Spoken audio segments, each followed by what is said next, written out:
மகிழ்ச்சியான இந்த தருணத்தில் உங்களுக்கு ஒரு அன்பான ஒரு வேண்டுகோள்.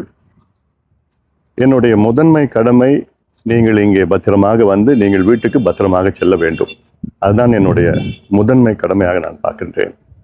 அதற்கு நீங்கள் வருகின்ற பொழுது அமைதியான முறையிலே, யாருக்கும் பொதுமக்களுக்கோ வேறு யாருக்கும் இடைஞ்சல் இல்லாமல், இடையூறு இல்லாமல், அமைதியான கட்டுப்பாடுடன் நீங்க இங்கே வர வேண்டும்.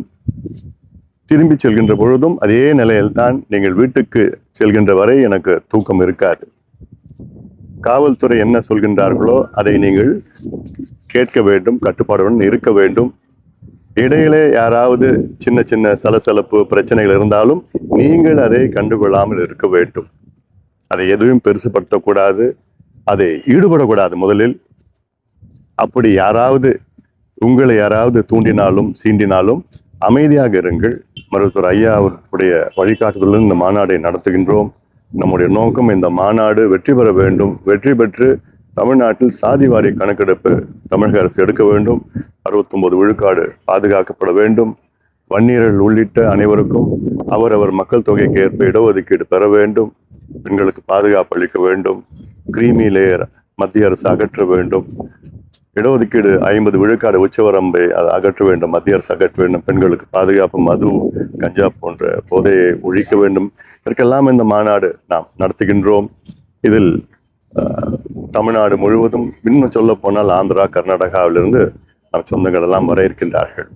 ஆக நீங்கள் கட்டுப்பாடுடன், என் தம்பிகள், என் தங்கைகள், என் அண்ணன்மார்கள், அக்காமார்கள், தாய்மார்கள் எல்லாம் நான் காத்து கொண்டிருக்கின்றேன். உங்கள் வருகைக்காக நான் காத்து கொண்டிருக்கின்றேன். வருகின்ற பொழுது அமைதியான முறையில் கட்டுப்பாடுடன் வருகை தந்து எழுச்சியாக இங்கே இந்த மாநாட்டில் கலந்து கொண்டு நீங்கள் பத்திரமாக வீட்டுக்கு செல்ல வேண்டும் என்று உங்களை அன்போடு பாசத்தோடு கேட்டுக்கொள்கின்றேன். இங்கே இந்த மாநாட்டில் உங்களுக்கு பல ஏற்பாடுகள் எல்லாம் செஞ்சுருக்கிறோம். உங்கள் பாதுகாப்பு மட்டும் இல்லை, குடிநீர் பிரச்சனையோ எல்லா இடத்துலையும் பார்த்தா குடிக்கிறதுக்கு தண்ணி ஏற்பாடு பண்ணியிருக்கிறோம். அவங்க பாதுகாப்பாக இருக்கணும். மருத்துவ நாள் கிட்டத்தட்ட 5-6 கேம்ப் நடத்தியிருக்கிறோம். ஃபயர் இன்ஜின் அங்கங்கே இருக்குது. ஏன் உங்கள் வண்டி பங்க்சர் ஆனால் கூட அதுக்கு 4-5 மொபைல் பங்க்சர் யூனிட் ஏற்பாடு பண்ணியிருக்கிறோம். உங்கள் வண்டி மணலில் சிக்கிச்சுன்னா அதுக்கு 2-3 டிராக்டர் ஏற்பாடு பண்ணியிருக்கிறோம்.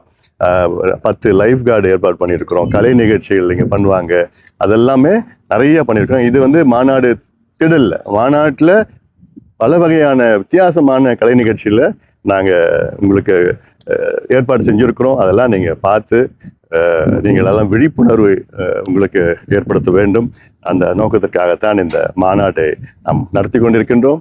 இனி வீட்லயே பானிபூரி செய்யலாம் எல்லாரும். ஆச்சி பானிபூரி கிட்.